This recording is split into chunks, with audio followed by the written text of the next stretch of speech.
switch to silent. I'm just really glad I read that to myself.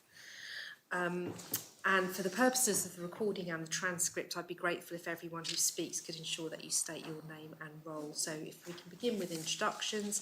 I'm Deputy Helen Miles, Chair of the Corporate Services Scrutiny Panel. I'm Deputy Lucy Stevenson, Vice Chair of the panel. Deputy Alex Curtis, panel member.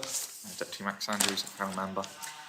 Deputy Jonathan Renniff is not able to be with us today, and Conatag David Johnson is unable to attend for the beginning of the hearing, but he will be coming in online probably about halfway through the hearing so that he can ask his questions. Elaine Miller, Minister for Treasury and Resources. Ian Gorst, Assistant Minister. Richard Summersgill, Comptroller of Revenue. Jonathan Russell, Deputy Director at Revenue Jersey. Richard Bell, Treasurer. Andy Hackwell, Group Director of Strategic Finance. Okay, thank you very much. We've got 2 hours for the hearing. I mean, as usual, we've got a lot of questions. We were just discussing beforehand. I think it's all fairly routine today, just really a lot of information gathering from our last one. So I'll kick off. At the previous quarterly public hearing, you advised the panel that an update would be provided in relation to the transfer of the 25 million from the Consolidated Fund into the Stabilisation Fund. Can you just confirm the status of that transfer, please? That is effectively still under review. The 2024 accounts are currently subject to audit, and the proposed transfer was contingent on us either having more income than we expected or having underspends.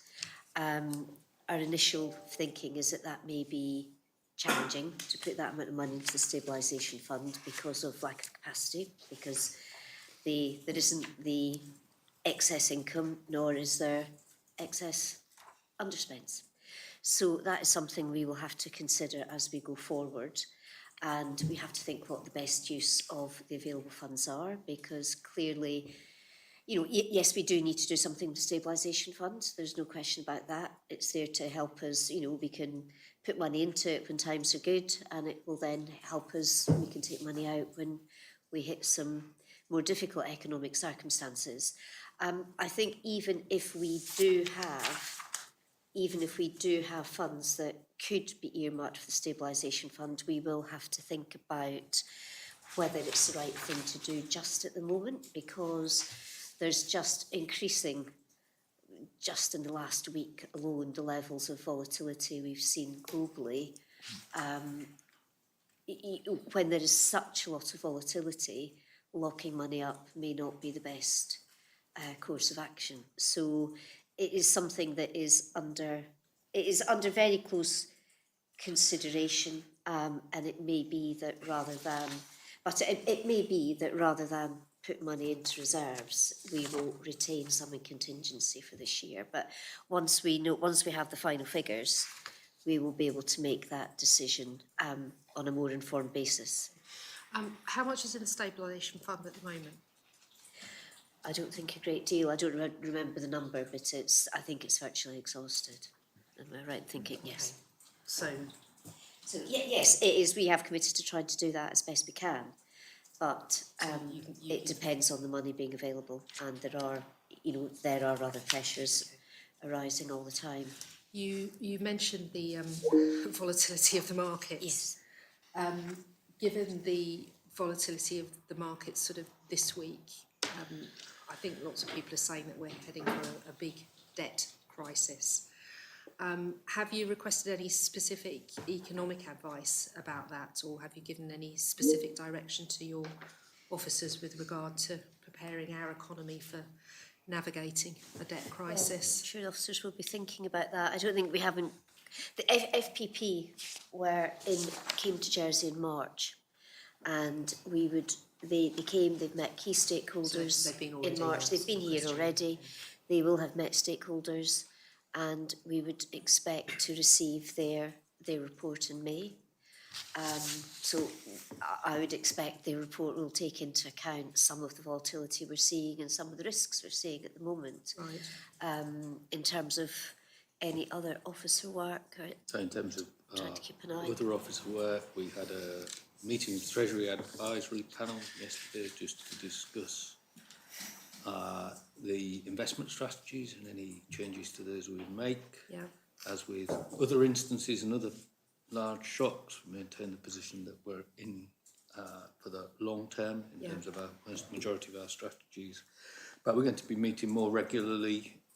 You could meet on a daily basis Well, almost at the moment, wouldn't it? And it'd be different. Yeah. So we did put together some figures that were very raw, that were based upon what we'd seen, and within 2 days they changed in the opposite direction, and then you wake up this morning thinking that it's gone back in the first direction. So these are highly volatile times, but as we have our strategies that look to the long term, I think we're fairly well placed. We have well diversified strategies, and we always look to deploy strategies that we will suffer the down of the market, but our strategies are such that we try to avoid the worst, that downside. So there's the, that's the investment holding of the government. The wider question, I think, which you said was about the what effect global instability might have in Jersey. So the chief economist and his department have been doing some work on that. Of course, as you alluded to, it's out of date a day later or a number of hours later. The direct impact of the tariffs on Jersey's economy is reasonably small. It's the indirect impact of potential global recession, and that global recession would be delivered by a global trade war between the two of the biggest trading powers. And whilst the equity markets were falling, there was no intervention from Washington. But once the bond market started giving its verdict on the tariffs, then we saw the intervention of the 90-day reprieve, as it were. I think that a reprieve is one thing, but we still see, let's see what the American markets open at today, we still see a high degree of volatility. If there is a global recession and the debt market or bond markets keep indicating what it's indicating, then of course there will be indirect impacts on our economy. And that will largely be around the importation of high levels of inflation. And then we will also see a follow-on knock-on effect to interest rates as well. We know in Jersey that those two things can have counterbalancing implications for public finances, but also more negative effect on the wider economy and people's living standards. I know we're going to come on and talk about Pillar 2 later. When we were in Washington a few weeks ago, a very wise person said to us, when it comes to the tax thing, we'll come on to that, it's unknowable. And the more conversations I've had with people, and we've had a conversation with someone first thing this morning. He was a hedge fund manager who has got a global offering, let's just put it like that.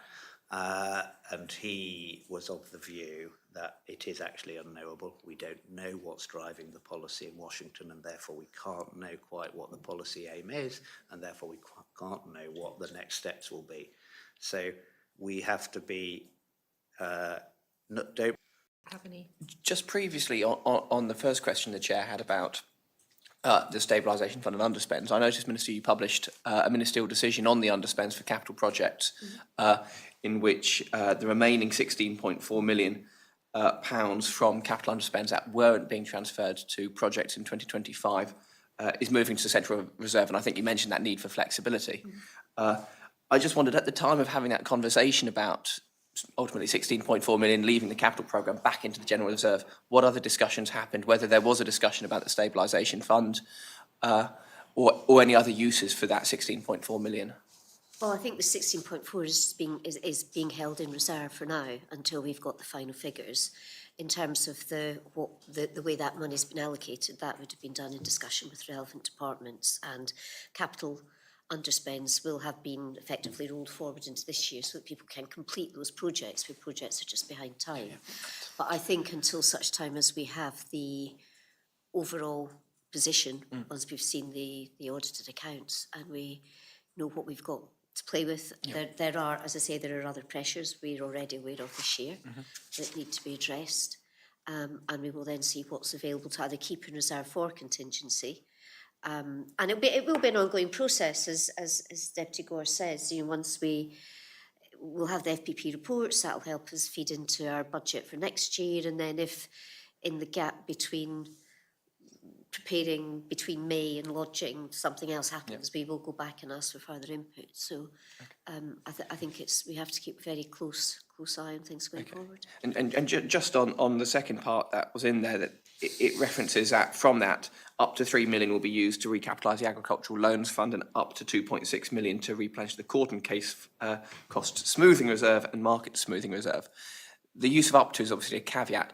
Is it still the intention to, funds permitting, provide a full 3 million and 2.6 million to those, or are you now feeling such pressure that you might have to, compared to the budget's position, lower your expectation? No, I don't recollect that. No, I think those funds will be as in full, as planned. Yes. Okay, lovely, thank you. Because clearly that's a commitment to that sector, and they will be expecting, because you know, if times is hard for everybody, and they will be looking for the support from that fund. Thank you. And when do you expect to be able to make a decision on the stabilisation fund, long term?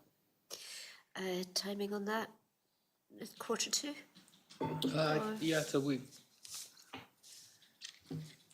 I would say from my perspective, given the pressures we know of, given the shallowness of the contingency within the control of the Minister, doubtful that transfer will be made at this point, but we will see how things go. If we don't need all of that contingency or the pressures don't emerge as we anticipate, then there might be a decision to be made later in the year to do so. But at this point, the budget itself sets out that contingency is going to be very thin, and that is indeed the case. What we might have envisaged, because it only takes a very small percentage swing on the income, is it might have had sufficient income to make the transfer, but that's not the case. So it's not so much a decision point that is coming, it's more a let's just not make this decision to do this right now and see how we go. We could decide to do it later in the year, or rather than say, right, we're going to lock this money away in April and then get to October and go, oops. It will be a much, as Treasury indicates, a longer process. Thank you. Thank you for that. I just want to talk a bit about the 2026 budget process. Will there be a different approach as opposed to the previous budget? And what will the timeline for kind of lodging and debate be? I think, well, our working plan is for the budget to be lodged in September. Not prior to? No. I think that did give us some issues last year in terms of planning and lodging before we had key information, so it wasn't helpful. I think from a scrutiny perspective, we kind of agreed with that as well. Helped. I don't think trying to get it in before the summer helped. So I think on that thinking, we'd anticipate the budget being lodged on the 2nd of September. And we would still aim for the penultimate sitting, which is 25th November. So we would expect largely to follow the same process as we have done in the past. And I think, you know, if we saw a huge level, that's our thinking on the basis that everything kind of stays on a keel. If we saw huge volatility, it may be that would be slightly changed, but in terms of bringing it forward, or possibly I would have thought defer it rather than bring it forward. I can't see us bringing it forward into the summer. I don't think there's very much value in lodging something over summer recess. So if anything, it might be slightly delayed rather than, you know, if something happens, we think, well, we do need further advice on this, and we've got to do some recalibration of figures, but that's our current working timetable. So the fact that you're lodging in September would mean that you'd have all the appendices to the budget would come out on that lodging, because they kind of trickled through, didn't they, last time when it was lodged? I think before? the appendix followed a little bit later. I think there is just there's almost a kind of resource and capacity issue with that, because getting the budget itself together is quite a big piece of work and involves a huge number of people, and to try to do that and do all the other bits at the same time is difficult. So just in terms of resource and what people can physically do with their time. So I think if the appendix is not ready at the same time, it would follow in fairly short order. Yeah, okay, we'll hold you to that. Thank you. And just a question about the budgeting process. Last year, you didn't allow any growth bids at all. Is that going to be the same thing this year? So. You won't be permitting any growth bids? I expect that to be the case. Whether there's a carve out for CSP priorities, but you know, we are still, one of the main features of the CSP is trying to curb growth and restrain spending and allowing a growth. I mean, there will be some. I mean, there will be unavoidable. We've got an election next year, so someone will need more money for the election, for example, but I don't expect departments to be saying we've got a great new idea and we would like £5 million to enforce it. So where are you expecting the growth in the usual areas of health and education?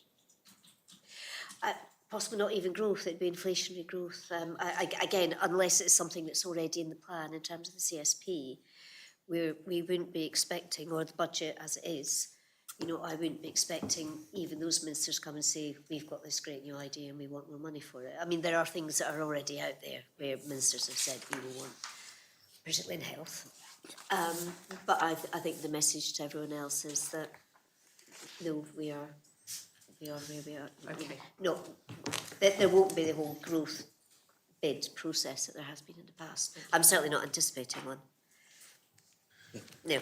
I'm going to hand you over to Deputy Andrews now. Okay, thank you very much, Chair. Minister, I just want to start by asking you a question in relation to the forthcoming government budget. A number of stakeholders have obviously been contacted by your officers regarding tax policy, and I just want to know how you're going to go about the level of engagement this time round, obviously with this being your second budget as Treasury Minister. Well, I'm as I say, I feel slightly frustrated by the idea that there wasn't a level of engagement, because there was. And I met some of the people who I think have suggested there wasn't, more than once. We have written to our normal stakeholders already. I've seen, I think, 2 or 3 responses have come in. We will go through those responses. The team prepare a kind of overview for me. I mean, there are things in them that are not new always. There are things that people say, well, it would help our sector if we did X. But doing X for that sector creates difficulties elsewhere, you know, to give one group of people tax treatment that's different from everybody else is always challenging. So we will go through all the suggestions. We will see which of those we think can be delivered, which we think as a matter of policy should be delivered or can or should be delivered, what we can do in terms of our resource. And that then feeds into our thinking for the budget. So we write to the various stakeholders, lots of representative bodies. We've written separately to Jersey Hospitality. We'll certainly we have ongoing discussions with them. We have the technical tax agent community that we write to about, you know, particularly technical aspects of the law. We'll be continuing that. I think there's a roundtable coming up. Have we got a roundtable coming up? Yes. Roundtable session before the summer, and then that group also see the draft legislation. And where there are particular issues, we do meet and discuss with the relevant bodies. So how will the engagement be different compared to last year? I don't really anticipate it being significantly different. Because we do consult, we go out, we ask people for their thoughts, we talk to them about their thoughts, and the fact that we cannot necessarily people will send you what is effectively a wish list. Here are 6 or 7 things that we think would make a difference in our sector. And the fact that we simply cannot deliver those things does not mean to say that we haven't engaged or listened, but you cannot give everybody everything they want.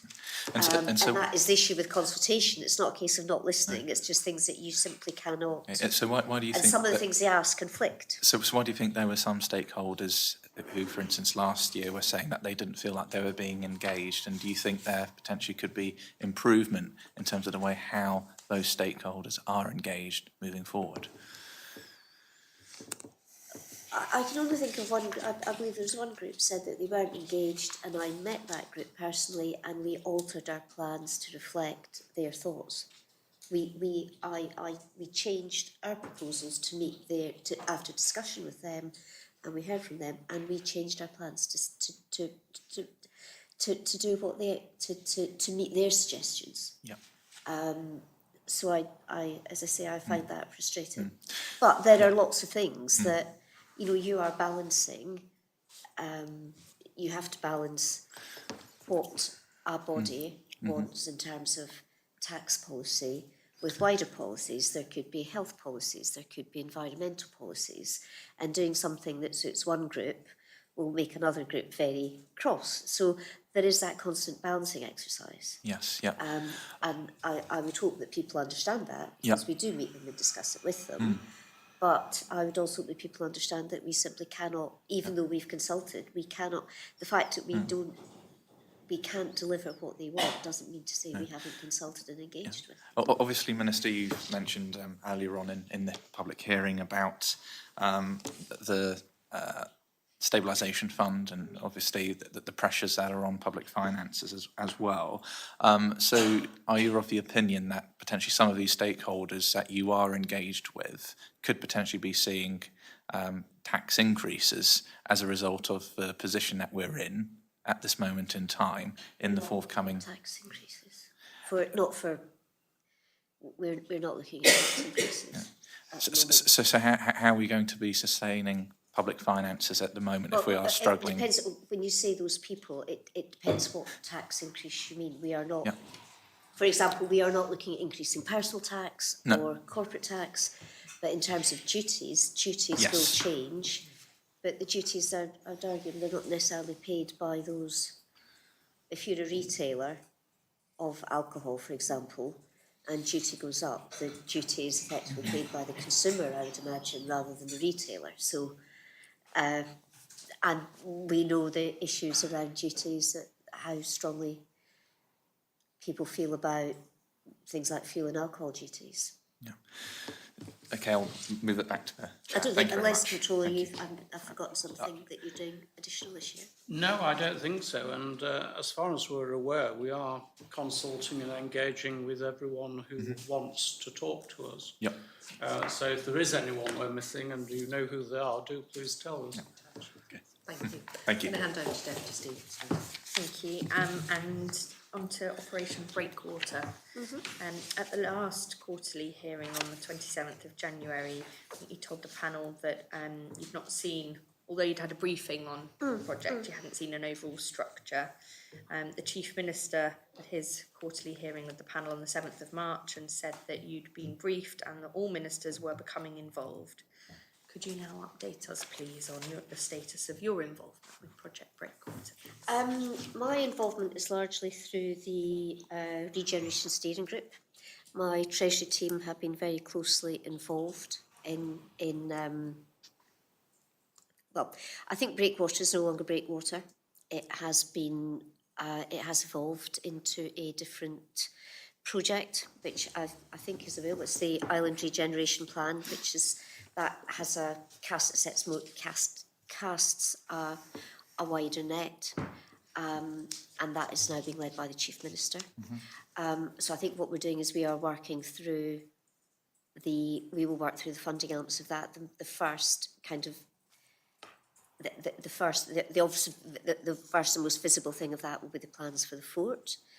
Those have been announced in terms of what the SOJDC plan is, what our thinking is, because clearly government have seen that. The Regeneration Steering Group have seen that plan.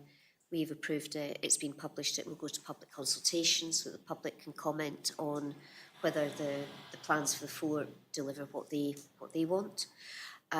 We will be looking at the funding for that. So my officers are engaged with that. We have to recognise, well, clearly there will be a number of means of funding the fort regeneration, which I think it's essential we do that. I think the fort has been under invested for a significant length of time, and clearly there is a demand from the public for something to happen.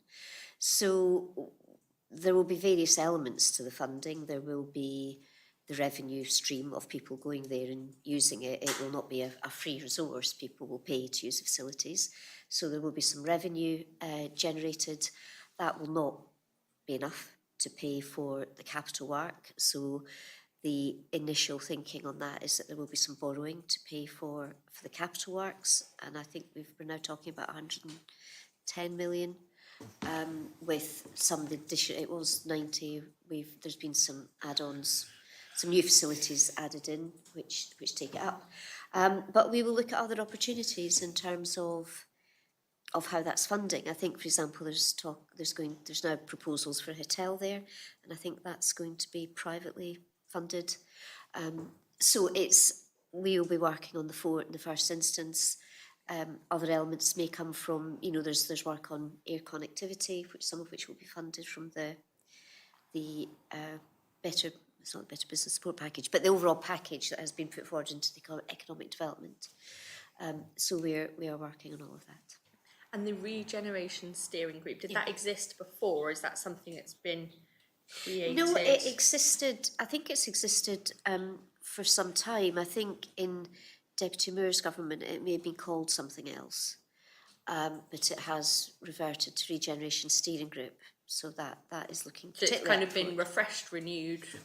Yes, the ministers that were previously with the ministers who are now in the relevant roles. And its main job is to push forward this island regeneration plan, which is now under the leadership of the Chief Minister. The island regeneration plan will come forward to that group, as well as other regeneration projects. Do you have any concerns about the funding of this regeneration project? Because we know that we've got to fund a hospital. Mm-hmm. We've just explained that there's going to be insufficient funds to move around, and yet this is a very expensive project. I mean, 110 million for Fort Region alone, which is then potentially going to tip us in having to borrow at a time when we know that the markets are volatile, etc. So how are you kind of squaring that circle in your head, really? Well, it's as you say, these are all things that will have to be considered as we get into how we actually fund it, and it may be that, as you say, we can't afford it. It may well be, but I don't know. We will have to look into that. We will have to look at the Treasurer's one more expert in terms of how we source borrowing than I am, but we would have to look at it. Can it be done in a cost-effective basis? And in terms of a time scale, I know the public consultation is ongoing, but at what point will a decision be made about whether this is going ahead and where the funding is coming from? So in respect to Fort Region, that would be a decision in the government plan, budget. Yeah, yes. And so September, we should have a clear indication when that budget is lodged. That's the current timescale, but I know you're very keen on consultation. That is out to consultation. If that consultation were to come back with changes, then those changes would have to be built into the process. But the position, as I understand it, is that would come forward, that particular project would come forward in the budget. So it will come forward as part of the budget, not as a separate proposition. But ultimately, the financing would be determined in a budget. Contained within the budget. I've got there's an interesting Treasury question about the consultation, the work, and then the Treasury oversight, which is the public are often asked, would they like what's being proposed? And so those who've gone on the consultation, would they like bowling? Would they like 10-pin? Do you think, from a Treasury perspective, it's appropriate or sometimes worthwhile asking the public at what cost are you willing to see the delivery of facilities, or what quantum? So if you said to the public, would you like, I don't know, some kind of 3D holographic experience like the Sphere at Las Vegas, but you're going to have to borrow Would you half like a billion, or Universal would you like it Studios? watertight, watertight, nice new windows and so on, but we won't borrow it, we'll do it within capital projects?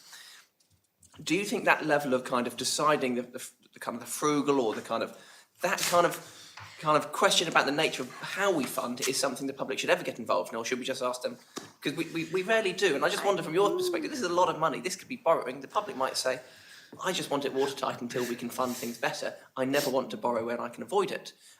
And they've not been asked that. I just wonder where you sit on that kind of... I think it's a difficult. I think it's a difficult question to ask the public, because it's very complex. And you know, I could ask the four of you as people what you thought, and I would have four different answers. I get 5. And that's the problem, because everybody has a view. I mean, I inherently would rather not borrow if we don't have to, but you have to accept that it's like everything else. You know, very few of us can buy a house or a car from our own resources, and you have to do some amount of borrowing if you want a big item. You want your day-to-day spending to be in control, but you know you have to borrow, and it's a bit like that.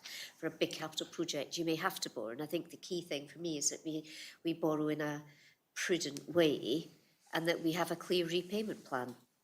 And I think repayment of the borrowing is the critical, and also that we are not borrowing at a level... There is always going to be a cap on what we can borrow. Yeah. You know, there will come a point where people say, well, we're just not going to lend you any more money because we think there's just too much risk in borrowing there. And we need to make sure we stay well short of that. I think there's but I think to go to the public and say, if you went and said, do you want this? Yes. Do you want this if it costs more tax? Or how do you want us to pay for it? That then... To do that on I just think it's a very difficult ask. The more choice and option you give people, the more of a... the more difficult it is to then kind of work your way through the responses. And there are people who want the fort to stay exactly as it is, inside and out. Someone's told me that. And the communication that went out in respect of the ideas for the fort did include an outline of how it would be funded, and therefore I will be surprised where they're not. Surprised, maybe not shocked, if there were not some feedback that came back in respect of the fort. Is there an intention then, as part of what used to be Operation Breakwater, now, tell me again, Island Regeneration Plan, to have an overall strategic finance plan as part of it, or is it all being done as individual projects? Well, we Treasury have been working on a long-term capital plan for some time. That has been one of the Treasury objectives. And that plan, I mean, perhaps Andrew could probably explain it more effectively, is looking at what money we need to maintain assets, capital assets, because I think there has been an issue with whether we have had enough investment in capital assets. So what we've been looking at is what money we need on a kind of yearly, what money we need in the long term to maintain the assets we've got. So, I mean, Andrew, do you want to say a bit more about that? The long-term capital plan. Do you want to say a bit Yeah, more so about that sort of was running parallel to the IRP, as it's now called, so the IRP is about sort of regeneration, so sort of making things, I guess, better and going beyond. The long-term capital plan was much more focused on maintaining the assets we already have to provide services, so ensuring that the roads continue to be in good condition, that the schools are still fit for purpose for delivering education. What it does factor in is the demographic changes that we know about, or other relevant trends. So if you've got fewer school children of a certain age or more of another age, then you may need to reconfigure your schools to be able to service their educational needs appropriately. So we tried to factor that in, and that's been quite a long process, working with departments, engaging with them to find out what the state of the current assets is. So there's been a lot of work in terms of condition surveys, and that's then informed what a plan is in terms of bringing, in some cases, bringing back up to the standard they should be, but then also making sure that the ongoing funding is sufficient to keep them at that standard, rather than cycle of decline and then sort of larger investment. So, I mean, a lot of what Treasury's been doing is trying to smooth some of that, because you can't do everything all at once. We haven't got the capacity out in the island and the market to be able to do all of that work all in one go. So sort of a sensible programme. What the IRP does is sort of go slightly further than that. So as well as the maintenance, is look at sort of what other things, new things might be required to meet islanders' needs moving forward as well. But in terms of the funding, if you find the funding gap, obviously the challenge is then how is it paid for? So that is something that has been looked at. It's obviously a matter for each budget to look at how you would balance the books and make sure that you're achieving all of the objectives of government using the money available. But I guess what this is starting to do is actually look longer than that. So rather than just that 4-year window, making sure the books are balanced, a plan for making sure that capital can be maintained at the right level, ongoing into future years as well. So sort of structuring finances to make sure that that's the case. Okay, thank you.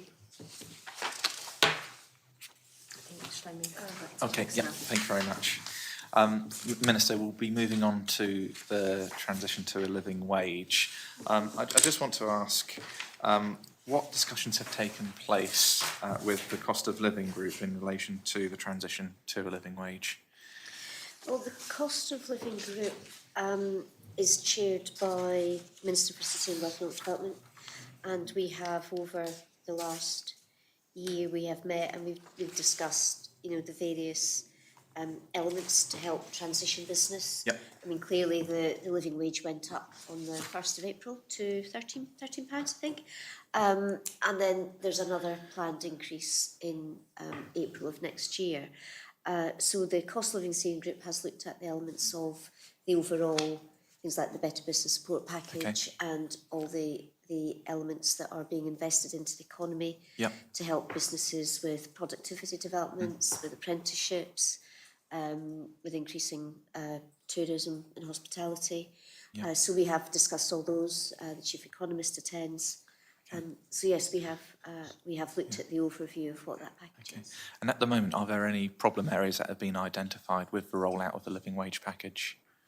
Not that I'm aware of, no. No. I mean, it only started on April. I think I was almost dismayed to hear an advert on the radio of someone advertising that they will help people get it and do something with productivity. So there is clearly scope for business to develop by helping others with their productivity. So I would hope that, given that funding is available to help people with process and productivity improvements, that people will take advantage of that. Equally, that they will take advantage of funding that's available for skills training and apprenticeships.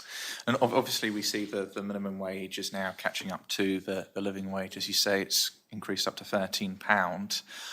But going into the next government budget, some people will be questioning, well, can we really afford £10 million to transition firms from a minimum wage up to a living wage? And do you think the support might need to be scaled back? No, that money has been earmarked for this year. I think we have that money was set aside in this year's budget. It was part of the budget for this year. It committed funds for this year and for next year.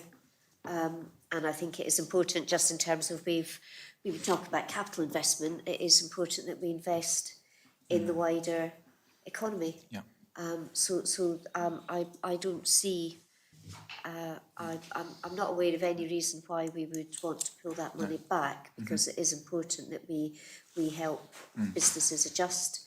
And we are doing that by helping them improve business processes and upskill staff, rather than just by giving, I mean, I don't think anybody would support just giving people money to pay the wage bill. So we are, I don't see it not continuing for the 2 years that it's been targeted for. So, Minister, you said something, I don't want to put words in your mouth, but you described a radio advert, and did you say you were dismayed at hearing that advert on the radio? I'm just curious as to your feeling about the scheme. Dismay's probably the wrong word, because, and it's very entrepreneurial of the business, but as I understand it, any business could have an idea and go to Jersey Business and say, I would like funding from this grant, I would like to apply for this grant.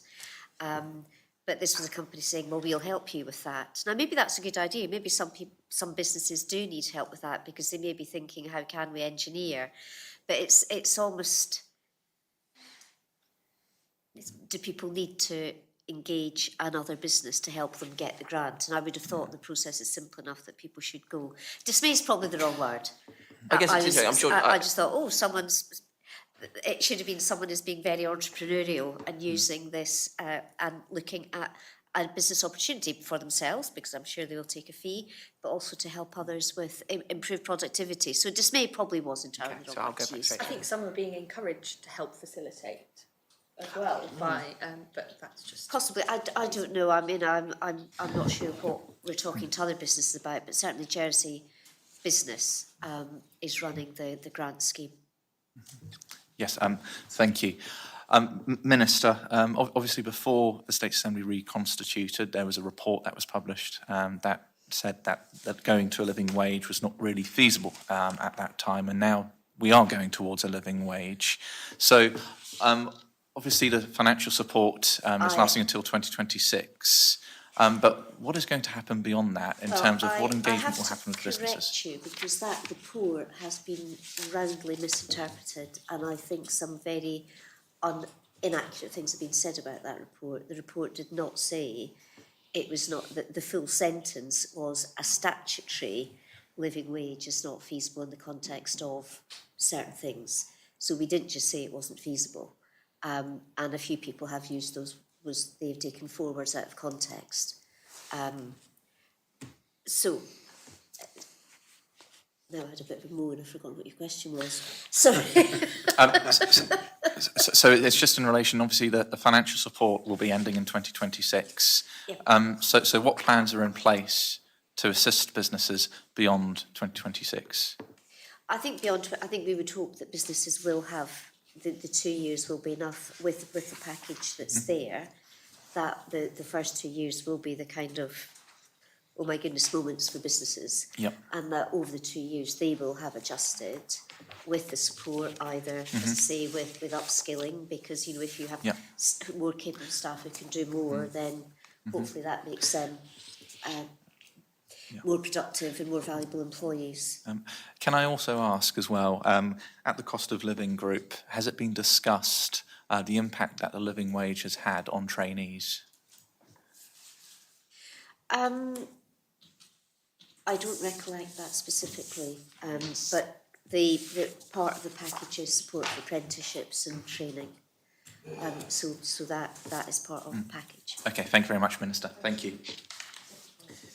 Okay, sticking on CSP priorities, one of them is, of course, keeping government fees, duties and charges as low as possible to help islanders with the cost of living. So with your Treasury kind of oversight, what oversight function or role do you have for this priority? Well, there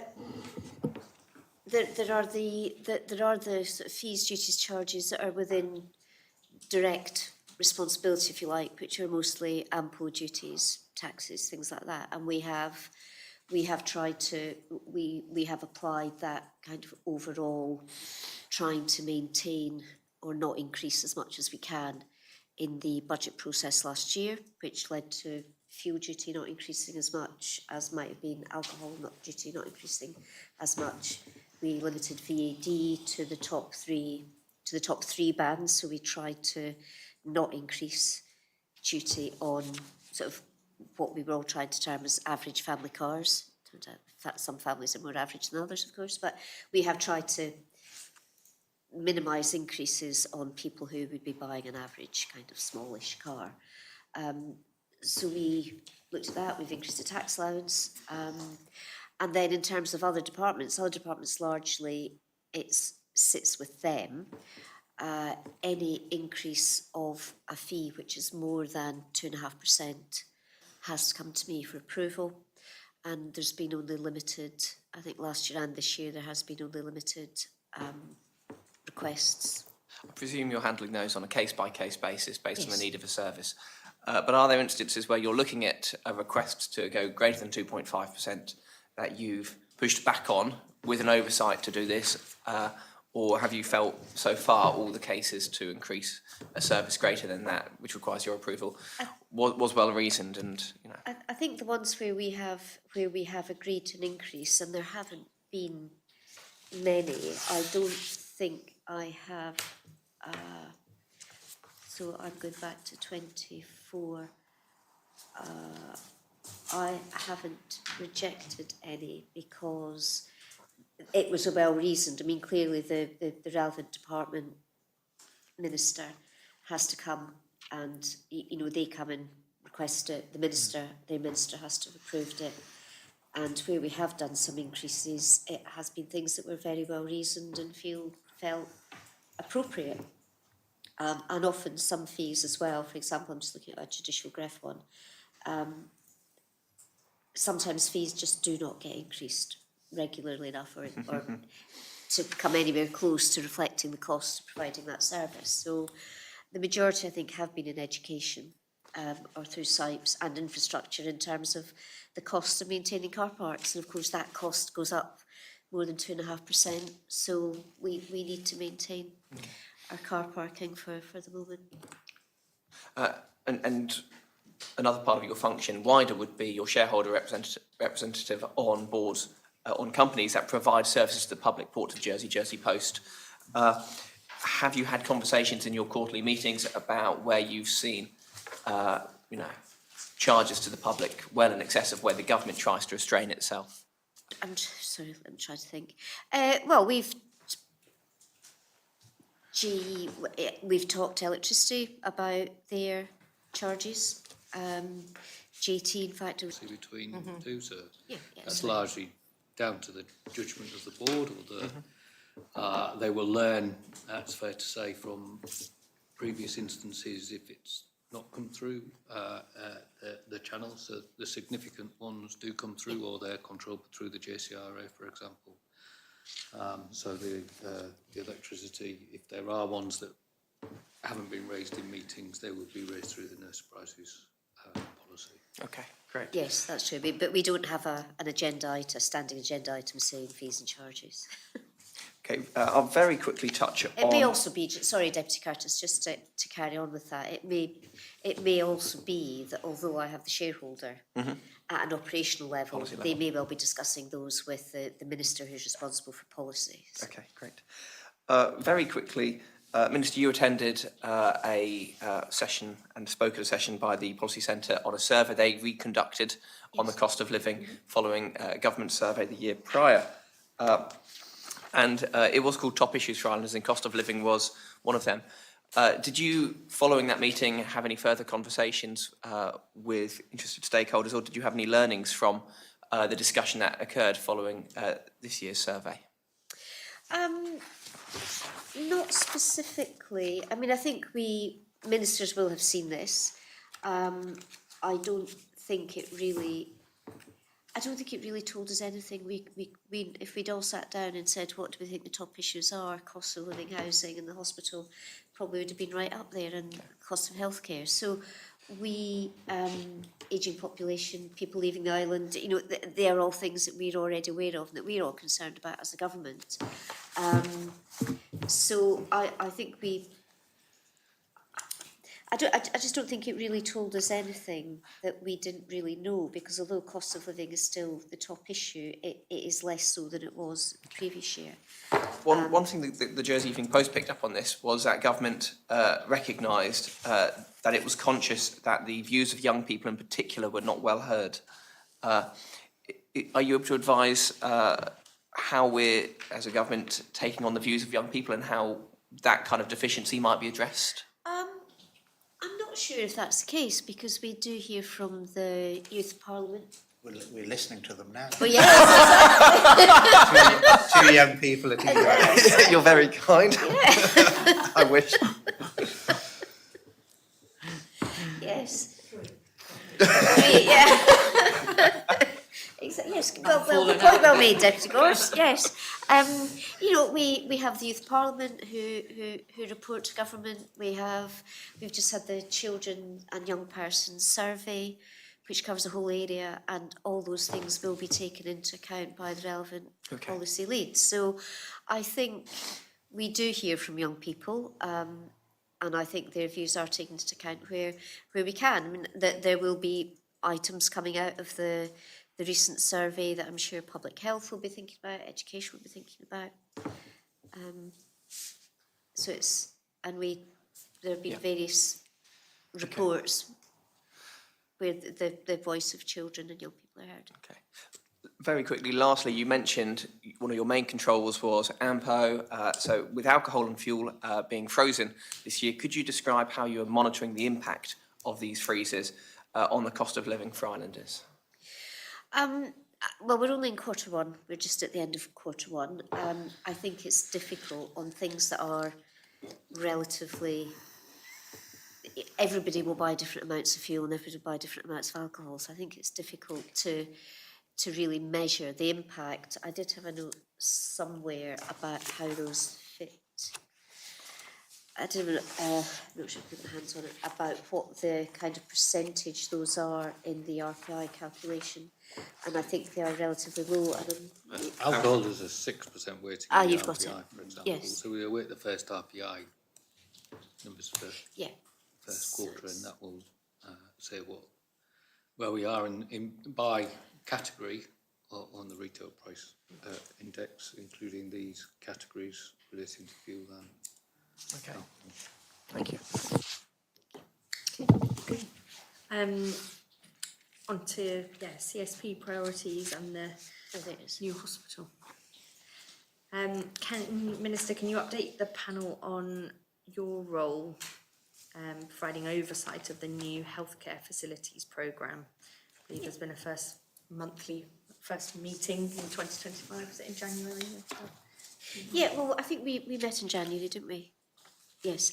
I mean, since then, I had a full briefing because I think the one that had happened, the previous ministerial site group meetings, I think had been cancelled in December. So I had a full briefing with the new hospital facilities team as to exactly where construction was, where, a complete overview of both the build and finances.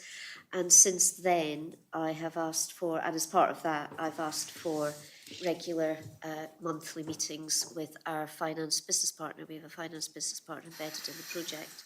So I have had a separate meeting with him to look at really how they control. It is a very controlled, they have lines going down to boxes of tea bags. It's the notion that it's all kind of is simply not, they are monitoring every penny. So I met with him, my next meeting with him will be next week to look at how the spend is, where we are in terms of budget. There will be regular ministerial oversight groups, which have faded a bit, but I think we've decided we will have them. They haven't faded. They've not happened because maybe one or two ministers haven't been able to go. So we say, well, we'll reschedule not to duplicate. So I will just be having those regularly if other people aren't there. So it's that regular level oversight. We've got the finance business partner, and I think the Treasury team are also closely involved. And so your impressions of the project now, from a finance responsibility perspective, can you give some of those about how we're heading, and how do you work? What are some of the questions you kind of will ask that team going forward to make sure that you're on the same page? My questions are always going to be about, are they within budget? Is there any area where they're overspent? How are they doing with their spending for budget? The procurement process, we'll be asking about that. I think they have gone out to tender for the main delivery partner. And that will then help us, I think once they have appointed that partner, that will help us be more specific about budget in some areas, or certainly internally, it will help us be more specific about budget, and possibly more specific with the review panel. That will then help lead into full business case and all that. The development of the full business case follows after procurement, and that will also have things like affordability, value for money. So I think procurement's very important. Once you've got the main delivery partner, we will be looking at recruiting other smaller pieces into the mix. So the procurement will be very important there, and generally just how they are spending and monitoring the spend of the money. But from what I've seen of a very complex spreadsheet, spend is being very closely monitored.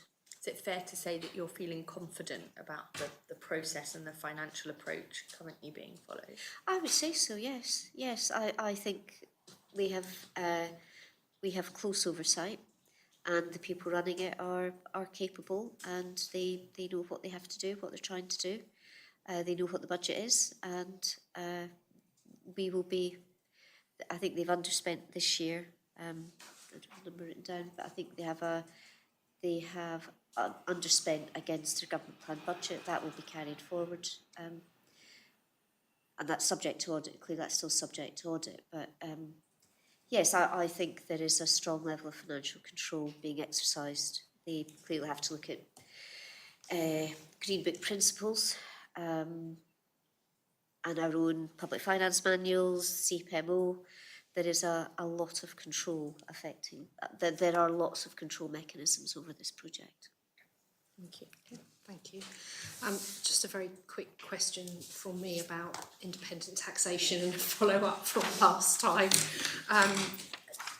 The panel expressed concern about communications relating to independent taxation, in particularly how the information is going to be communicated to wives independently of their husbands. So can you give us some update about that, please? Oh, sorry, I thought Well, the controller, he's yeah. probably more, it's an operational matter. Yes, so I think the main headline is that from this autumn, when we start to put out the main publications, they will be sent to each individual taxpayer. So wives will start to receive all communications in their own right from this coming autumn. We are also taking steps to communicate through various community networks, the Frida group for vulnerable women, women in shelter and so on. We're also planning a series of roadshows and special community help desks in the parishes. Those will probably be in the autumn of 2026, because this really will begin to hit people in the face in 2027, when they first have to do a tax return in their own right. So the real period when we go out and engage with people and explain the mechanics of all this will take place in the autumn of 26. Okay, that's good. Thank you very much. I'm now going to move to Conatub Johnson, who's going to ask some questions around Pillar 2. There we go. Yes, good morning, and apologies to the Minister, Assistant Minister and officers and the panel for my late entrance, as it were. Yes, regarding Pillar 2, the panel understands that Revenue Jersey aims to publish simplified guidance regarding implementation of Pillar 2 taxation in the first half of 2025. Can you please advise whether this simplified Pillar 2 guidance is on track for publication? Thank you, Constable. I'll just ask Jonathan to pick up that, because there's lots of ongoing work streams which are continuing. Thank you, Deputy Gorst. So in short, yes, it is on track. So just now we have some FAQs that we've released on our website, and we've already received very positive feedback from industry, and we've actually received positive feedback from other tax authorities on the FAQs that we've released, saying that it provides clarity to industry and the tax agent community.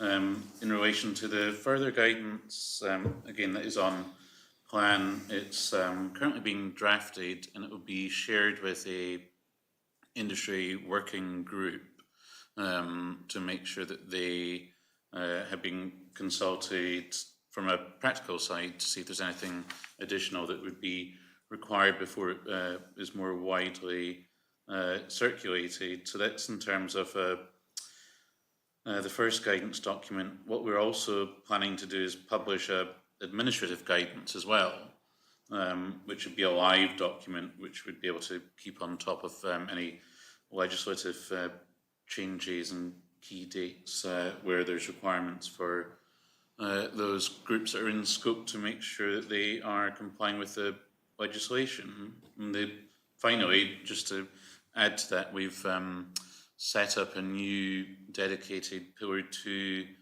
mailing list, and we've had over 100 people subscribing to that just now, and we're continuing to market that through the usual channels. Okay, well, thank you for all that. On to another aspect, for the implementation of the tax, Pillar 2 taxation, we understand that in early 2025, Revenue Jersey was aiming to invite bids for a new system and customer portal. Again, can you please provide more information about scope for that system and update us on its delivery? Yeah, I think it's an interesting question, because as Deputy Gorst was saying at the beginning of this meeting, there's some geopolitical matters which mean that we have to be prudent with our expenditure. So we have done, so in terms of a new system, we have done a lot of planning. We've got a lot of different things in place to be ready to go, but we are being very prudent about taking on mass levels of expenditure if it may not be required. So we'll be making a full decision on the new system round about August this year. What we are doing to assist businesses to comply with the legislation is that we're bringing registration forward to hopefully next month. So businesses will be able to register with Pillar 2. There'll be a form that will be on government website, and then that will allow us within Revenue Jersey to have a database of registration, and then that will also help us make sure that the numbers that we had stated are in line, etc., and have early engagement with those groups. Could I just ask? Thank you. Could I just ask a quick question on that? Because of course you went out to procure a service for delivering a Pillar 2 system back in December, and the original timetable was that the tender would be published on the 17th of January, and successful and unsuccessful bidders would be notified and briefed on the 11th of April 2025, which is today. So fully understanding the reasons for change, what's been the communication plan with those who have obviously contributed a lot of time to bidding for work or coming up with procurement, for the fact that we're now looking at a potential 6-month change and also a scope change? Because of course people who invest time in procurement, want certainty or want to know that when they're bidding, that there's a purpose, and that's quite a big timetable change.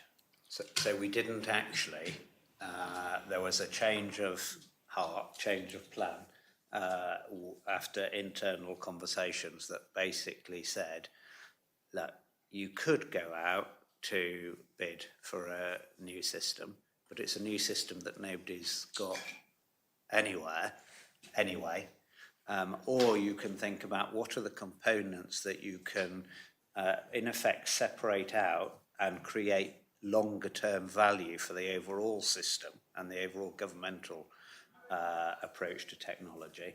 And it's not called IT anymore, what's it called? Digital services. Digital services.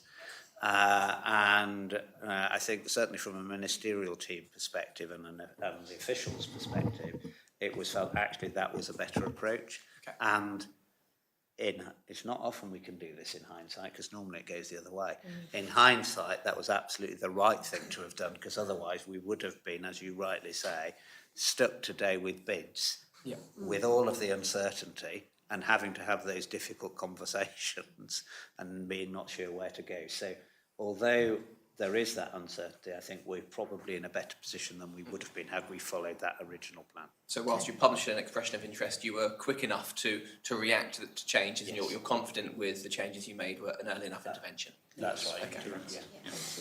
And we have had discussions just this week in terms of, in terms of what our options are and how we take it forward. So we do have a plan.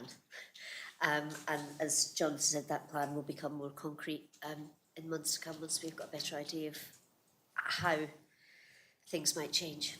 Thank you. David, back to you. Yes, well, you've actually probably answered my next question, or not answered it in a proper way. The process of inviting bids to develop a system, has that commenced? And I'm sure the answer, what you say, is not. Yeah. That's correct, yeah. And do you think you'd have a time frame for the development of a system once the contract has been agreed? Or again, are you still in cautionary mode and not prepared to go to any commitment as yet? Well, I think it's as Jonathan just explained. So we've got the registration process, which we're working on and should be, not sure if it's live or brought forward next month. The decision about the system and quite what we will do, we are deferring until the latest possible point because of the uncertainty. That latest possible point is probably August, September, end of August, beginning of September. That could still be challenging because of some of the answers we'll give to your forthcoming questions. We do know that companies have a liability arising now, so they need to be able to register. We do have some recruitment that's taking place, but in the same way that we're being cautious about that, about the system, we're being cautious about recruitment as well, because we don't want to spend a lot of resource on something which looks more uncertain today than it did last time we were sitting before the panel. Well, thank you. And my final question in this particular area was as to the value of the contract for this work, and I presume again you're going to say come back to us later. Yes, but we're looking at an IT spend which is much reduced on what might have been, where you could have used the portal and other back office things. Just careful not to get too technical in front of Deputy Curtis. That you could have used for benefiting the wider revenue system. Okay, and are you able to give any indication of the reduced resource compared to the original? Not at this point, no. Okay, thank you. My next area then relates to the publication of a US Treasury report in 60 days, which you mentioned in the last quarterly public hearing on the 27th January, 6 days following appointment of the Trump administration. Are you able please to provide an update on the status of that US Treasury report, and the impact, if any, on the implementation of Pillar 2? So, obviously the report has not been made public. As far as we are aware, it has been passed from Treasury to the White House.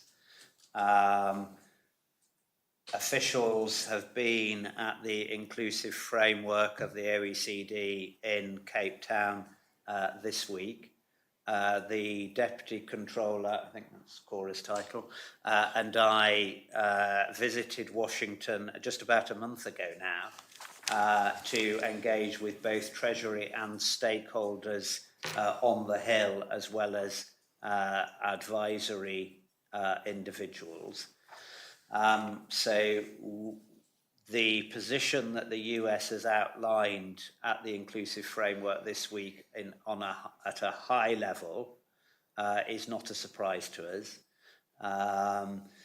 They, as far as we understand it, will then be having more detailed conversations with finance ministers at the IMF World Bank spring meetings, which are not in a fortnight's time.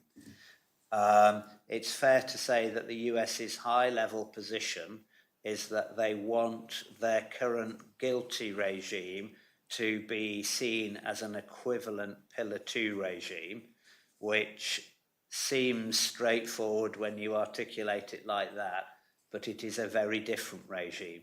One has got global blending of profits and the other has got jurisdictional blending of profits. The US would want to change the rule order in allocation of profits, and they fundamentally dislike what's known as the undertaxed profit rule because they think it's extraterritorial. As I sit here, I am not sure that either the OECD or some EU member states fully understand the implications of what the US is asking for. But what we don't know, as we were saying earlier, is what will the US ultimately settle for? Because you could make an argument that says an extension of the safe harbour for a set period of time would satisfy the policy intent that US companies were dealt with differently. But equally, it is something that is probably felt that the US couldn't take back to the White House as an acceptable solution. So we don't sit here, we sit here with greater uncertainty than we've had at any point during this process of delivering this international tax agreement. Of course, companies already have a liability in Jersey because the legislation is in the statute, but for 2025. So I am as confident as I can be that Jersey will have income in 2025 whilst these negotiations are ongoing. But I would just point to the fact that, as members of the panel know, because they were involved in scrutinising our proposal, one of the reasons we proposed what we did and had a bespoke solution was because we were aware of this problem between a mismatch between the American system and the OECD system. And one might argue rather late in the day, the Americans have become more alert to the problems it creates and therefore are asking for an overhaul of the system. Our proposal already deals with it to a large extent with the pushdown, but it doesn't deal with it to fully. So there's a lot more negotiation and conversation to be had before we can be certain about whether this revenue stream will be ongoing or whether it will just be temporary. Well, thank you for all that. Now, please have your assurance about the 2025 income at least. Is it fair to ask if you have any ideas to when you anticipate some conclusion to these negotiations? So just to be clear, that was my view. I think we have to be very we have to be very certain that everything is quite the Treasury official that was at the inclusive framework this week was very clear that they want it resolved this year. But will it be resolved? That some of that will depend on what happens with the resolution of the tariff issue. On the one hand, the official line coming from the States is that they don't want to confuse the two issues, but on the other hand, some of the commentary that the American president is making is that he sees tariffs and taxes very much as one and the same thing, as a drag on cross-border flows and a drag on the American economy, and doesn't necessarily, in his mind, differentiate between the two. Right. Okay. Well, we'll leave that. Well, thanks for that explanation, and I do appreciate where you're coming from at the moment. On the question of communication with the public at large, there have been concerns expressed about the limited communication issue by you, and I understand that. But are you intending to publish any form of communication with an update for public consumption? It's a good question, Constable. We haven't considered that, but it's something we'll take away and consider. Of course, we will potentially be in the position of needing to lodge a budget in September, back to your early questions, with a high degree of uncertainty remaining that could mean that so that will be an opportunity to discuss more with the public, but what that could mean for the Treasury is that they could have income arising from Pillar 2 in 26 as the then best forecast, but it would but with the challenge of really not being able to allocate it to a spending line because of the high degree of uncertainty with it. Okay, thank you for that then. And on the question of resources to recruit the team to deliver the work stream, has the uncertainty affected that in any way? Yes, so as I indicated, right across the board, we are currently implementing from a minimalist resource perspective. So we are in the process of recruiting one individual where we would have expected to have recruited 3 or 4, and we will see how that works out throughout the coming months. That individual, of course, I'm not involved in the recruitment because it's done by officials. As I understand it, is another world-class individual like Jonathan here, who will not just be able to do this work if it goes ahead, but will be able to do other work in Revenue Jersey if this doesn't go to plan.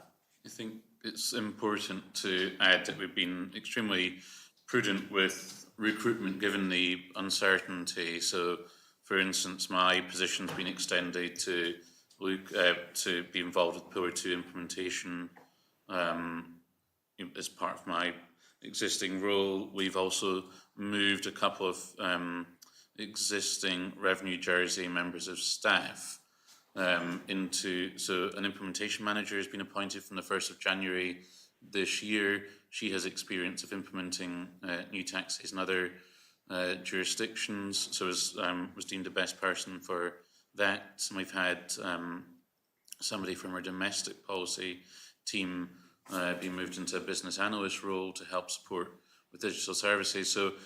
And we've got the support of our international tax policy colleagues. So we've been trying to split the work as best possible throughout Revenue Jersey with the existing resources, given the fact of the uncertainty. The offer that will be going out very shortly is to fill an existing post in the policy team, so it's not a new post that's been created, and it's a case of the preparation is there. We've got everything in place to go. We've also got ownership of process maps of talented individuals who have gone through screening to make sure that they're suitable candidates, etc. That we would be prepared to take up those conversations when need be, so we can be mobile at the time that's relevant. Yeah, I appreciate all that. And going back to what I might call a more certain time, the time of the budget 2025-2028, you stated that Pillar 2 income will help us to cover the costs of financing on new healthcare facilities and will also allow us to invest in the ongoing competitiveness of our island economy. I appreciate that the situation has changed and you can't really, with any certainty, project any new income, but generally speaking, given the link with the new healthcare facilities, are you concerned about the potential impact that a lesser income from this source will result in? Well, it depends what you mean by concern. I think we have entered since the 20th of January a highly uncertain world, which we will need to respond to appropriately, and this international tax issue is just one of them. We will keep being engaged.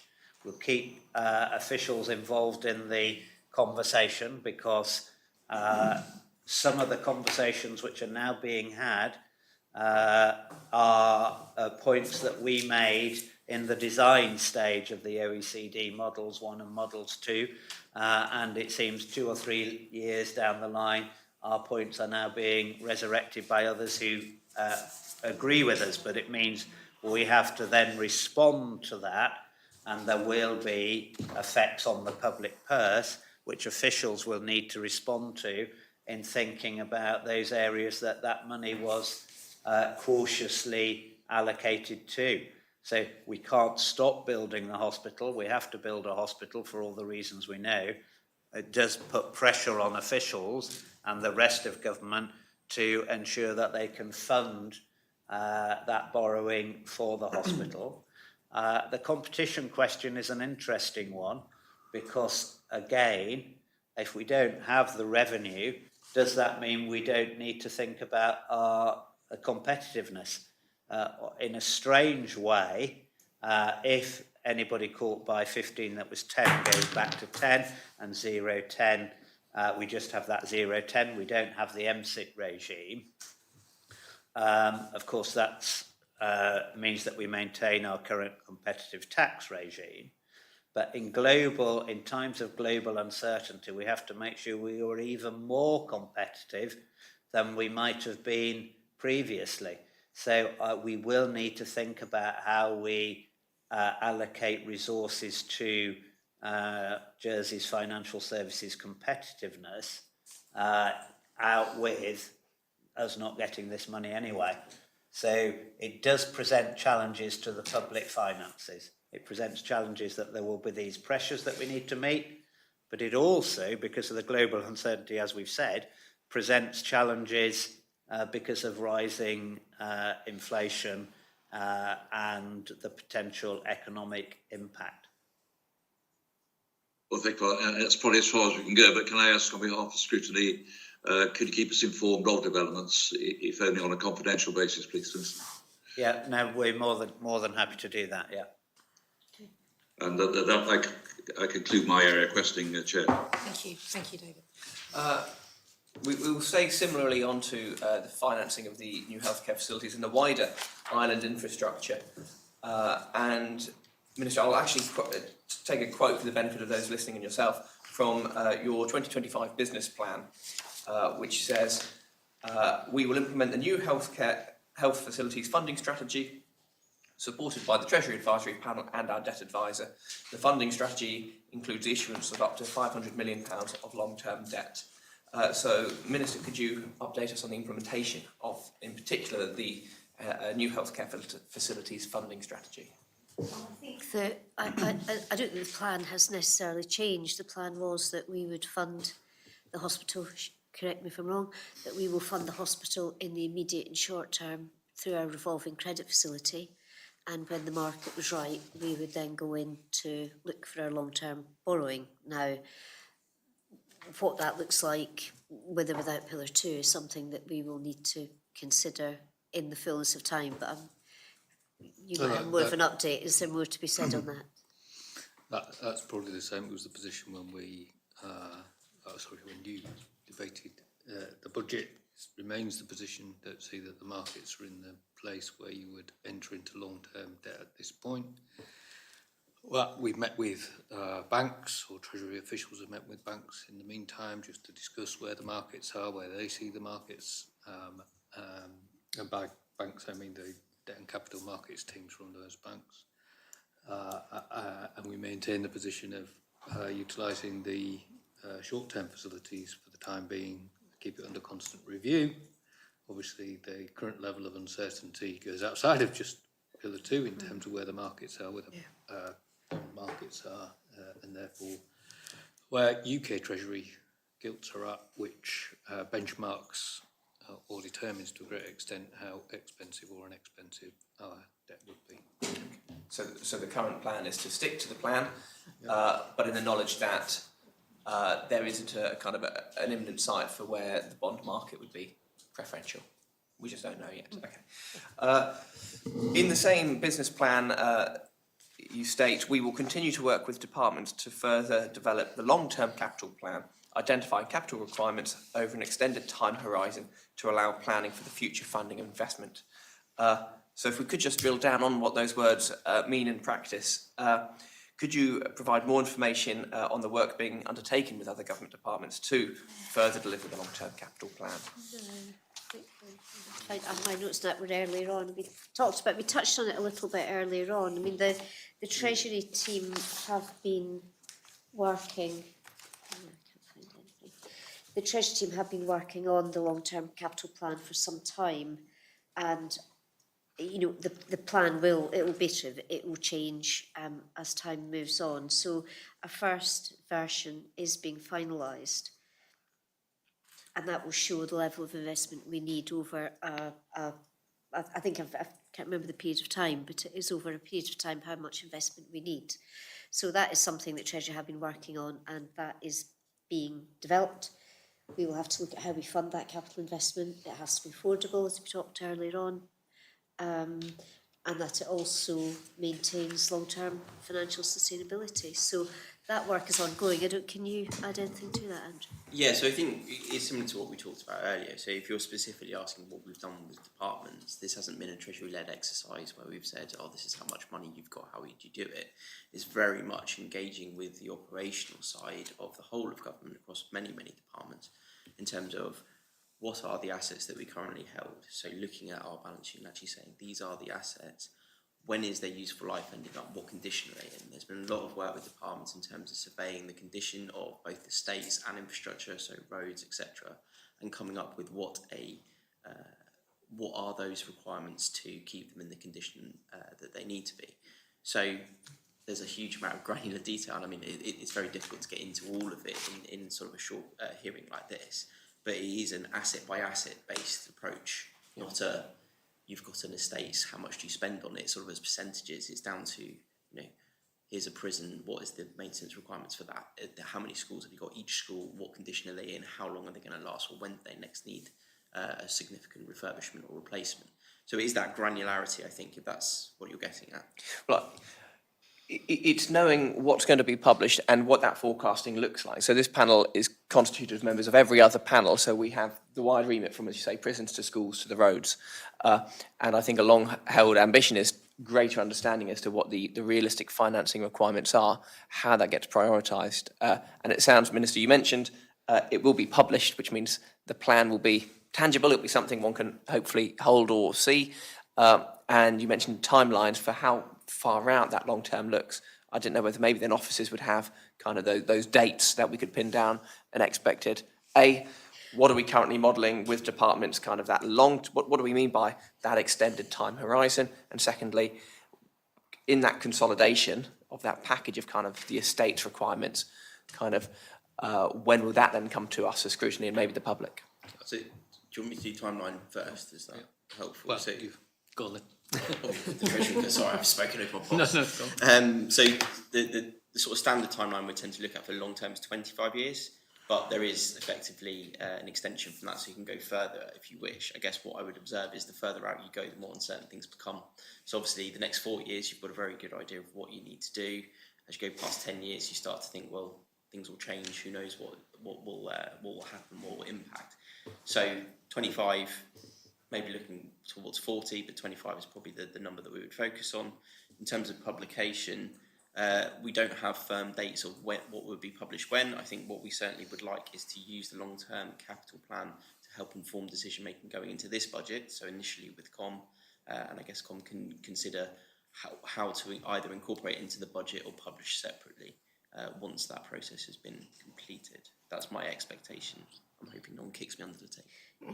Okay, I mean, one little piece of feedback I would say on that, without wanting to talk to you, is the Assembly can benefit from information for an informed debate. So I think, again, a request would be both Scrutiny and the Assembly see this stuff, so when we're debating, and backbenchers, as they often do, put in bids, do so in the fullness of knowledge of what a long-term capital plan, the needs of the island are. But I don't know, Treasurer, if you had something on the other. So the Chief Minister's leading on the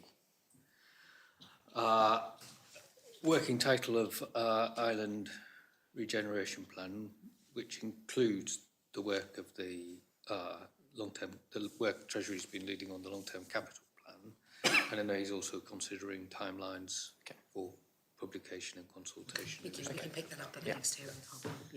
Is there a, just on that point, is there a definitive terms of reference list about what is in that IRP? And if so, could that be shared with us? Probably back to my last answer, which is the Chief Minister's leading on that piece of work. I know that he'll want to come and talk to Scrutiny ahead of wider. My last question on this is about sunken costs. And we've discussed these before, but there are instances where capital expenditure or planned capital expenditure creates a sunken cost that ultimately is caused to be lost also because plans have changed or respecified. Can you clarify whether Treasury and Exchequer is able to capture and quantify these sunk costs? And I think the panel's mind come to, obviously, projects like the Joint Ambulance and Fire Headquarters and the costs involved in planning these, but ultimately they're not delivering on a plan, on said plan. So kind of quantifying and measuring and then publishing costs for abortive costs or sunken costs. So we follow accounting standards. The annual report and accounts will include costs that are written off, will include abortive costs, that's another word for it that I can't quite recall, and other losses as are disclosed within the accounts.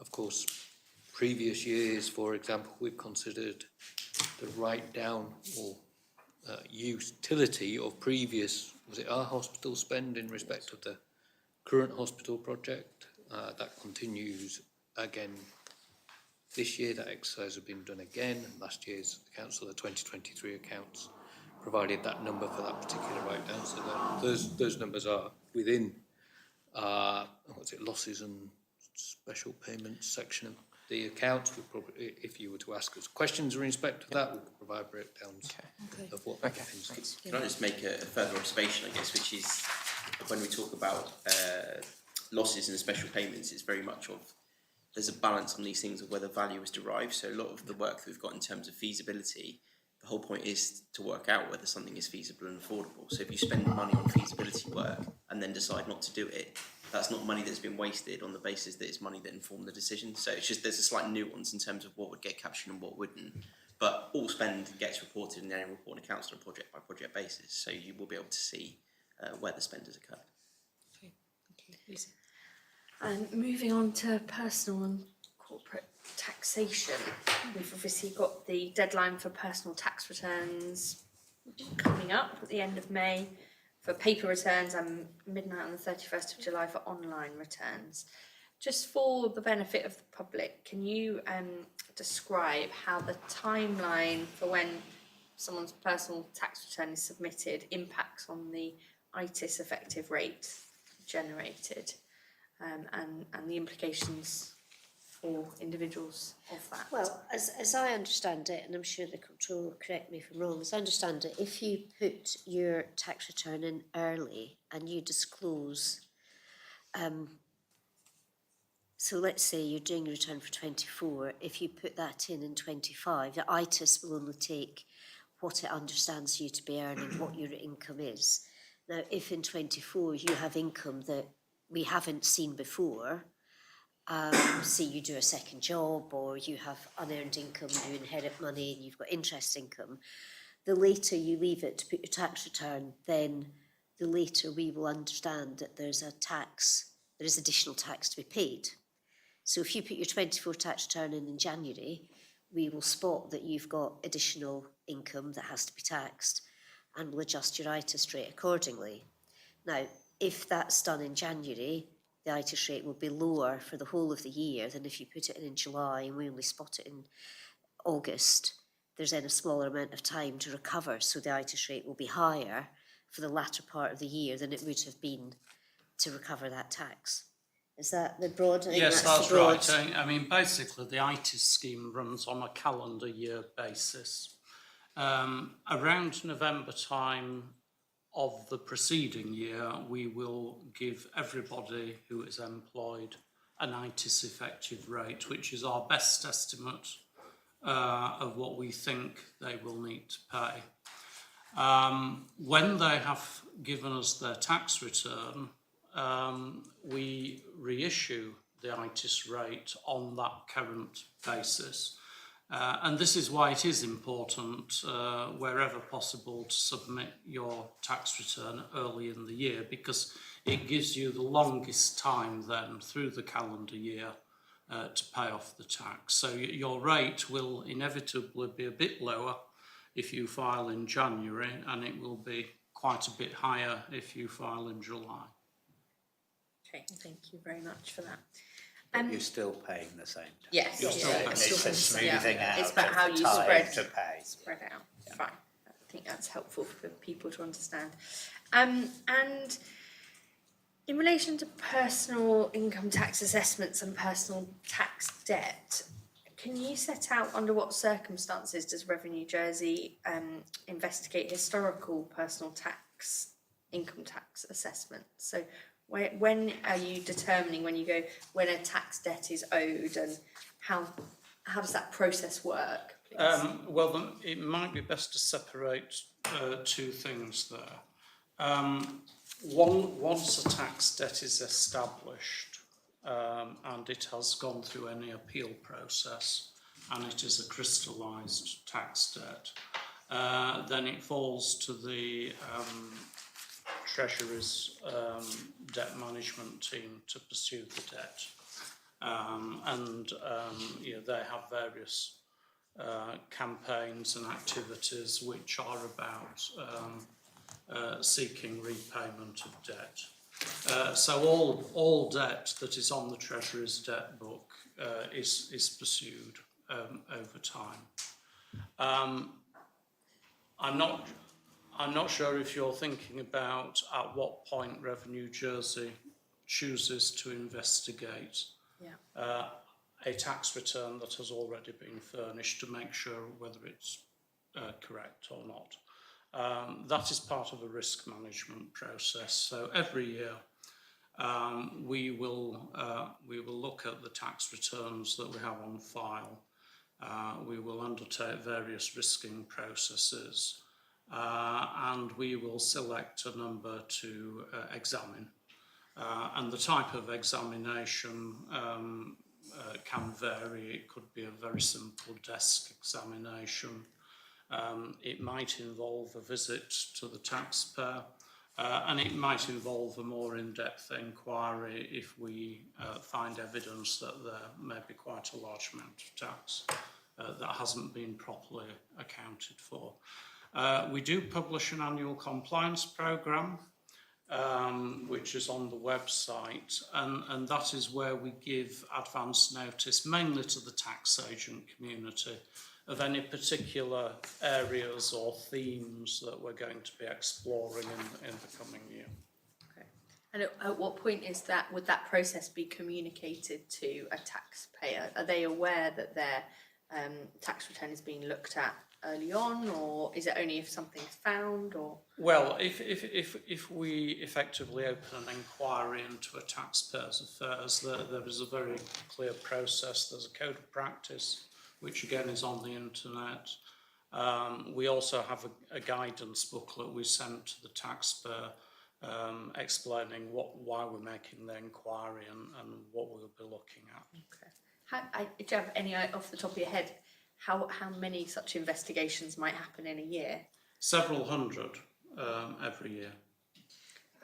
And are they just looking into the tax of the person for this year, or are they looking historically? They can look historically. Generally speaking, the tax law allows us a degree of leeway to look at previous year's tax returns. If we find deliberate evasion and fraud, the law allows us to go further back. If it's error and mistake, we will generally confine activity to 1 or 2 years. Okay, thank you. And just on customer feedback provided to Revenue Jersey, are there any particular concerns being raised at the moment? And No, I'll caveat that we continue to get good feedback from taxpayers, for example, on our online forms, and we get feedback on emails through the star process. So we are getting 4 or 5 stars a lot of the time. Our service in March was not as good as we would have wished. We had very high footfall, both at the help desk and online. But even there, the customer feedback we've had is that people were very happy with the outcome once they were seen. But the average waiting times in March were higher than usual.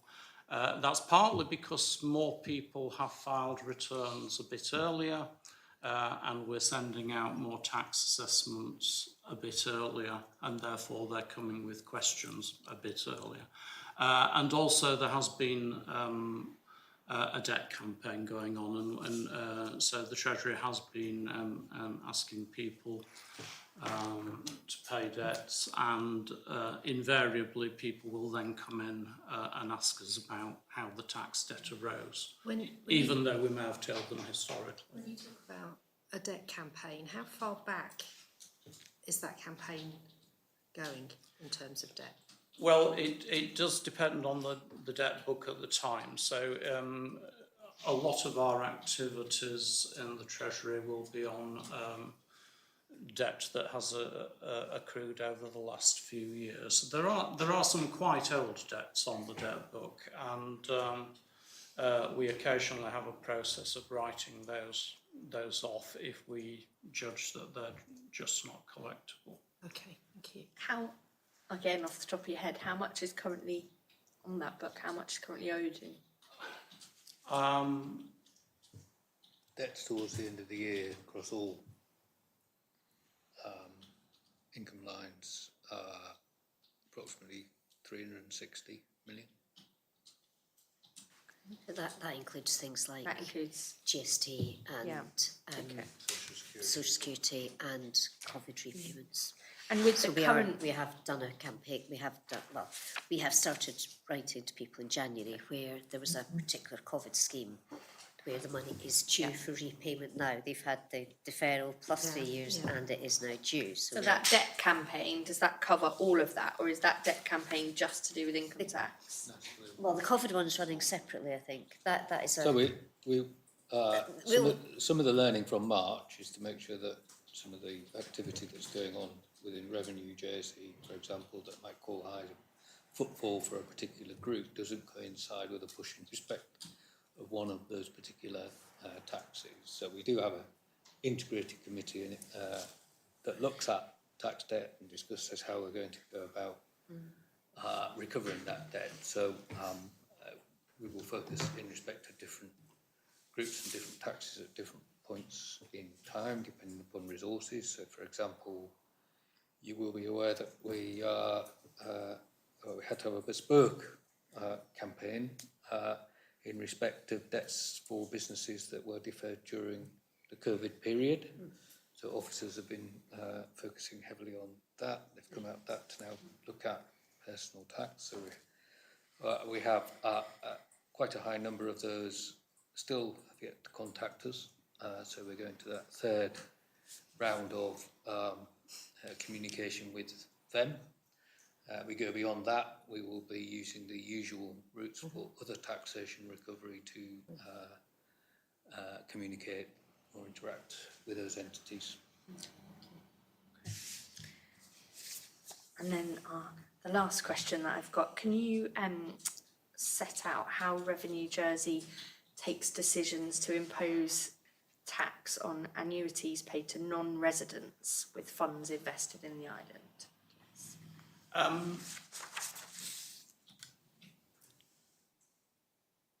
Jersey pensions are taxable in the hands of the recipient. If a person is abroad and in receipt of a Jersey pension, the Jersey tax is withheld before the pension is paid. There are some important caveats to that. If the pensioner is in receipt of a Jersey pension but is in a jurisdiction which has a tax agreement with us, a double taxation agreement, it will be dependent upon that. So There are some countries where the tax would only be taxable in the jurisdiction of residence, and we would instruct the Jersey pension provider, therefore, to not take Jersey tax. There are some people overseas in receipt of Jersey pensions, but who are in jurisdictions where there is no tax agreement, and they will have the tax deducted in Jersey.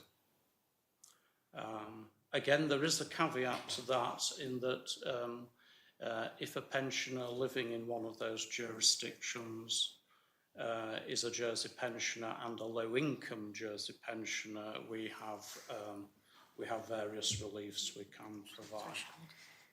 And where it's not a Jersey pension, but there may be funds from a scheme invested in Jersey. That doesn't make it a Jersey pension. So should there be? So it's not a Jersey pension. No. Is there any tax liable on? No, there isn't. You might well be thinking of one particular case that We may well be. come to our attention, And that's where a gentleman was wrongly being charged Jersey tax on a pension.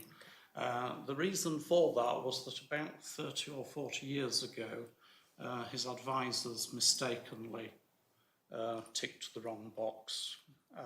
So that has been sorted out. Thank you. Excellent. Thank you very Thank much. you. Okay. I'm going to return to Conatile Johnson now.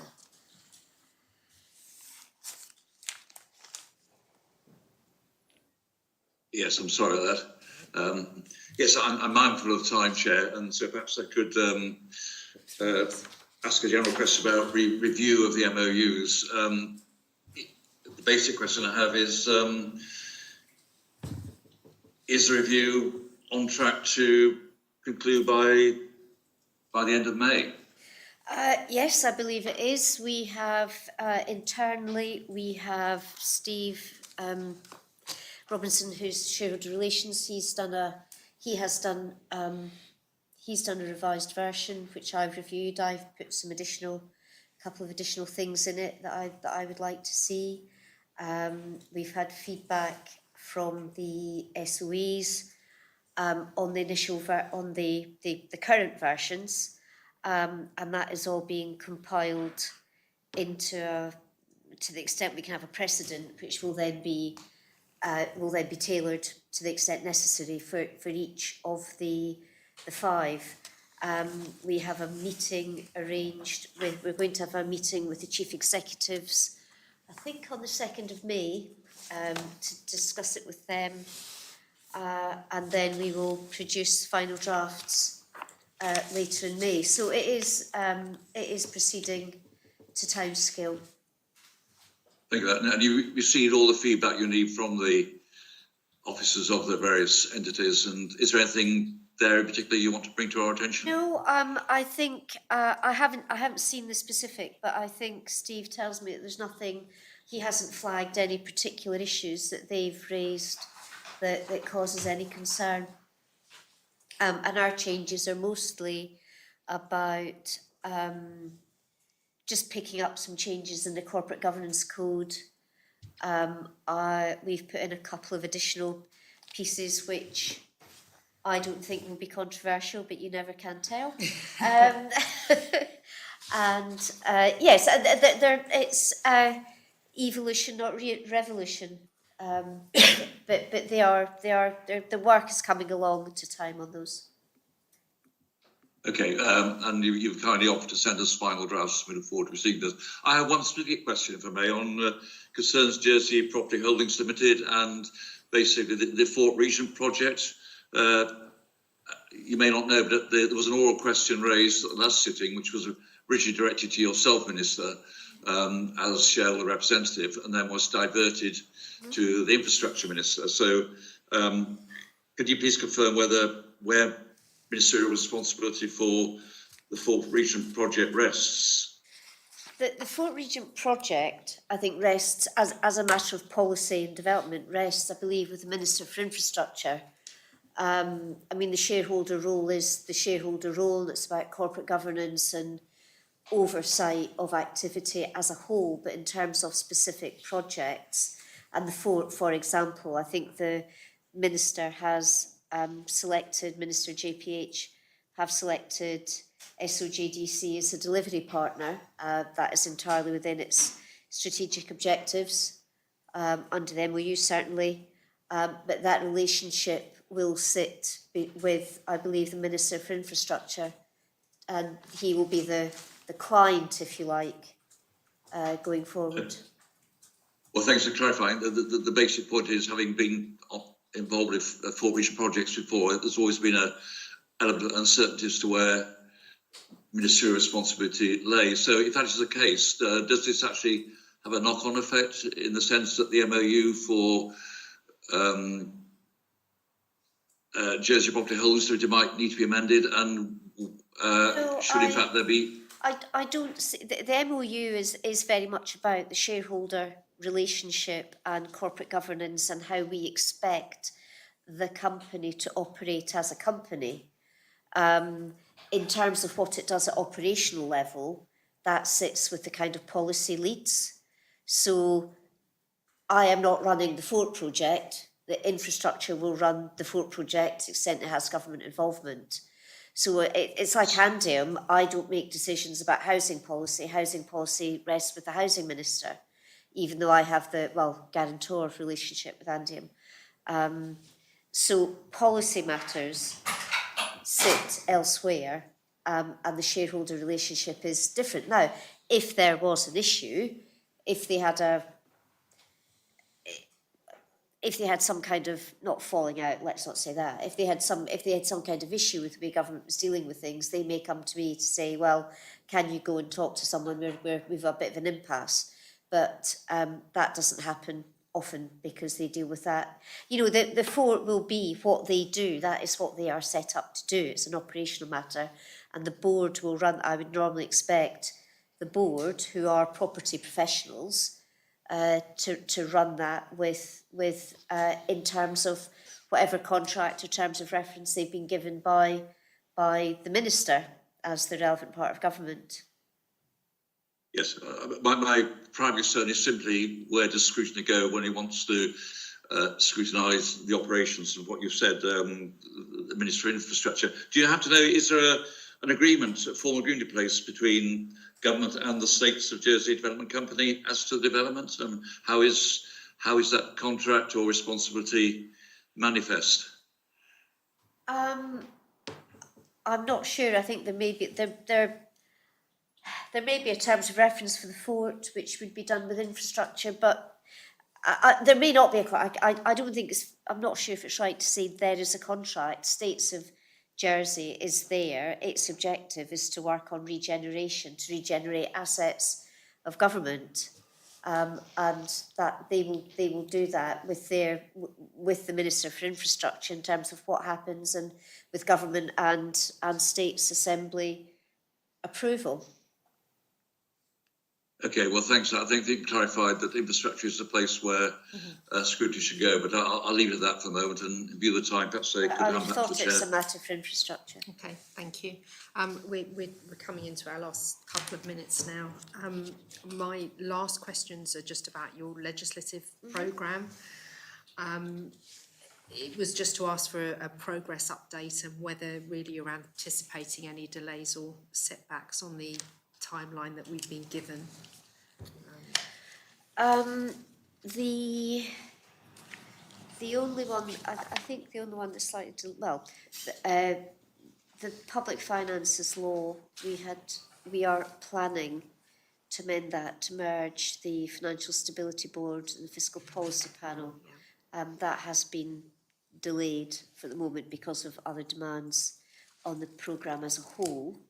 So that will be, I think we're still estimating possibly Q4 lodging for that. And then the finance budget law, I think we're already starting work on that. We'll be starting quite soon. If it hasn't, I think it has already started. We have some ideas of what we're putting in there, so work's already happening. And then we have our basically Pillar 2. We have some further legislation on Pillar 2, 3 pieces of legislation which is we've discussed our challenges, so that maybe we will just See have to those see. when we You know, see clearly, those. if I think there is some degree of dedicated law drafting resource for Pillar 2. So I think once we have a clear view on what we need to do, which may potentially mean amending some legislation we already have, that will be progressed as quickly as possible as a priority, but slightly questionable in terms of timing just at the moment. I understand that. That concludes the question. Does anybody have any other questions? David, do you have any other questions? Sorry, no, I don't thank you, and I thank everyone concerned for their contributions. Thank you. Do you have any questions for us? No, thank you. No, I don't think so, no, okay. not today, thank you. Thank you very much for attending our hearing today. No, I'll ask you after. And